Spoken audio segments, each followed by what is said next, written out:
ಅಮ್ಮ ಅಮ್ಮ ಅದಕ್ಕೆ ಸುಶಿ ಏನೇ ಫೋನ್ ಮಾಡ್ಲಿಲ್ಲ, ಏನಿಲ್ಲ, ಸಡನ್ ಆಗಿ ಬಂದ್ಬಿಟ್ಟೆ. ತಗೋ ಮೊದ್ಲು ನೀರ್ ಕುಡಿ. ಅಮ್ಮ ಇಲ್ಲಕ್ಕೆ ಕಾಣ್ತಾನೆ ಇಲ್ಲ. ಅಮ್ಮ ಇಲ್ಲೇ ದೇವಸ್ಥಾನಕ್ಕೆ ಹೋಗಿದ್ದ ಸುಶಿ, ಇನ್ನೇನ್ ಬರ್ತಾರೆ. ಏನ್ ವಿಷಯ?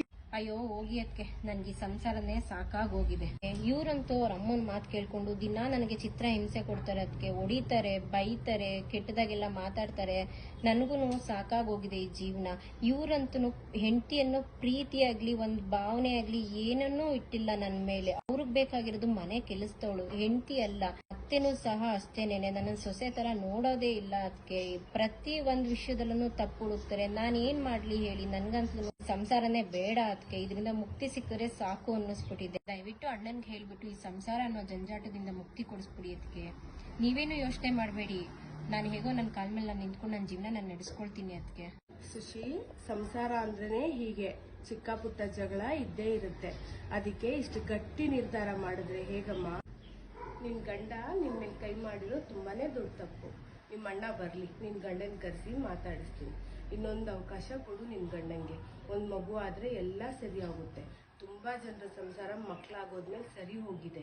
ನೀನ್ ಈ ಮನೆಗ್ ಭಾರ ಆಗೋಗ್ತೀಯ ಅಂತ ಎಲ್ಲೆಲ್ಲೂ ನನ್ ಮನ್ಸಲ್ಲಿಲ್ಲ. ನೀನು ನಿನ್ ಸಂತೋಷಕ್ ಮದ್ವೆ ಮಾಡಿದ್ದು. ಆ ಮದ್ವೆ ನಿನ್ಗೆ ಉಸಿರುಗಟ್ಟಿಸ್ತಿದೆ ಅಂದ್ರೆ ನನಗೂ ಬೇಡ. ನೀನ್ ಈ ಮನೆಗ್ ಭಾರ ಆಗೋಗ್ತೀಯ ಅಂತ ಎಲ್ಲೆಲ್ಲೂ ನನ್ ಮನ್ಸಲ್ಲಿಲ್ಲ. ನೀನು ಈ ಮನೆ ಮಗಳು. ನೀನ್ ಯಾವಾಗ ಬೇಕಾದ್ರೂ ಈ ಮನೆಗ್ ಬರ್ಬೋದು. ನೀನ್ ನಮ್ಗೆ ಯಾವತ್ತೂ ಭಾರ ಅಲ್ಲ. ನನ್ನ 2 ಹೆಣ್ಮಕ್ಳಲ್ಲಿ ನೀನು ಒಬ್ಳು. ಇವತ್ತು ಬಿಟ್ಟು ಬರೋದು ತುಂಬಾ ಸುಲಭ, ನಾಳೆ ಅದನ್ನ ಕಟ್ಟೋದು ತುಂಬಾ ದೊಡ್ಡ ಕಷ್ಟ. ನಾಳೆ ನಿನ್ ಸ್ನೇಹಿತರನೋ ಸಂಬಂಧಿಕರನೋ ಯಾರ್ದೋ ಒಂದ್ ಮದ್ವೆನೋ ಆನಿವರ್ಸರಿನೋ ಮಕ್ಳ ಬರ್ತಡೇನೋ ನೋಡ್ಕೊಂಡ್ ಬಂದಾಗ ಅಯ್ಯೋ ಅವತ್ ನನ್ಗೂ ಯಾರಾದ್ರೂ ಬುದ್ಧಿ ಹೇಳಿದ್ರೆ ನನ್ನ ಸಂಸಾರನೂ ಉಳಿತಾ ಇತ್ತು, ನಾನು ಇವತ್ತು ಚೆನ್ನಾಗಿರ್ತಿದ್ದೆ ಅನ್ನೋ ನೋವು ತಿಂತೀಯ. ಆ ನೋವು ನೀನ್ ತಿನ್ಬಾರ್ದು ಅನ್ನೋದಕ್ಕೋಸ್ಕರ ಬುದ್ಧಿ ಹೇಳ್ತಿದೀನಿ. ಸ್ವಲ್ಪ ಸಹಿಸ್ಕೊಂಡ್ ಗಂಡನ ಮನೆಗೆ ಹೋಗು ಅಂತ. ನನ್ನನ್ನಂತೂ ಮತ್ತೆ ಆ ಮನೆಗೆ ಹೋಗು ಅಂತ ಹೇಳ್ಬೇಡಿ. ಅದಕ್ಕೆ ಹೋದ್ರೆ ಬರೋದು ನನ್ನ ಹೆಣನೇ ಹೊರ್ತು ನಾನಲ್ಲ. ಚೇಚೆ ಬಿಡ್ತು ಅನ್ನು. ನಿನ್ಗೋಸ್ಕರ ನಿನ್ ತವ್ರ ಮನೆ ಬಾಗ್ಲಿ ಯಾವಾಗ್ಲೂ ತೆರ್ತಿರುತ್ತೆ. ನಿನ್ಗಂತೂ ತನ್ನ ಹಾಕಲ್ಲ ಅಂತೀನ. ನೀನ್ ಹೋಗಿ ನಿನ್ ಹೆಣ ಬರುತ್ತೆ ಅಂದ್ರೆ ಅಂತ ಸಂಸಾರ ನಮ್ಗೆ ಯಾಕೆ? ನಿನಗೆ ಮನ್ಸಿಲ್ಲ ಅಂದ್ರೆ ಇನ್ ಬೇಡವೇ ಬೇಡ. ನಿಮ್ಮ ಅಣ್ಣ ಬರ್ಲಿ, ಮಾತಾಡ್ತೀನಿ.